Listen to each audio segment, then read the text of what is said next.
Welcome to art and craft exhibition. आता तुम्ही म्हणाल एक्झिबिशन दाखवते ही कोणत्या स्कूलची टीचर तर नाही ना? तर नाही, मी कोणत्याही स्कूलची टीचर नाही, पण मी एक आई आहे आणि हे एक्झिबिशन आहे माझ्या मुलाच्या स्कूलचे, ज्यामध्ये ॲज अ पॅरेंट्स म्हणून मला इथे एक्झिबिशन पाहण्यासाठी व्हिजिट करायचे होते. तर चला तर मग मी आले आहे एक्झिबिशन पाहण्यासाठी. ग्रुप वाईज मुलांना एका सब्जेक्टवर काही टॉपिक दिले जाते आणि त्या टॉपिकनुसार मुलांना त्यांच्या क्रिएटिव्हिटी आयडियानुसार काही ना काही प्रोजेक्ट बनवून आणायचे होते आणि त्याच प्रोजेक्टचे आहे हे एक्झिबिशन. माझ्याही मुलाला वेस्टपासून बेस्ट काही बनवायचे होते. काहींना वेस्टपासून बेस्ट थीम होती, तर काहींना काहीतरी न्यू क्रिएटिव्ह आयडिया बनवायची थीम होती. तर माझ्या मुलानेही पिस्ता शेलपासून जे वेस्ट मटेरियल असतं त्याचे एक वॉटर फिश टँक बनवले.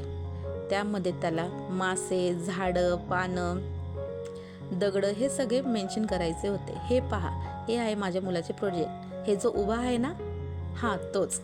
कसा वाटला तुम्हाला? नक्की कमेंट करा. हे पाहिले का तुम्ही एक्झिबिशनमध्ये किती छान छान प्रोजेक्ट मुलांनी बनवलेले आहे? तुम्ही कधी गेला आहात का तुमच्या मुलाचं एक्झिबिशन पाहण्यासाठी? नसेल गेला तर नक्की जा. जेव्हा आपण अशा एक्झिबिशनमध्ये जातो आणि मुलांची क्रिएटिव्ह पाहतो, खूप प्राऊड मोमेंट असतो हा. हो, हे कधीही मिस करू नका.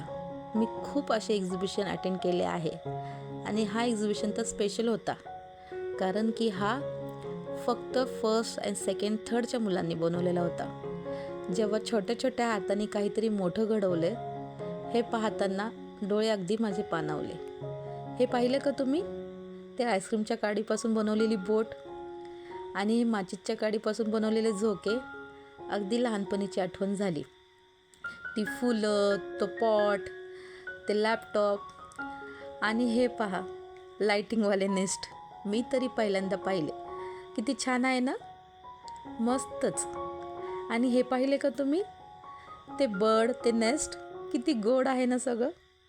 ते वॉल हँगिंग, ते छोटे छोटे घरटे, ते बाहुल्या, तो राम मंदिर, खूप युनिक सगळं होतं. कसं वाटलं तुम्हाला व्हिडिओ? आवडला तर नक्की लाईक, शेअर, सबस्क्राईब करा. धन्यवाद.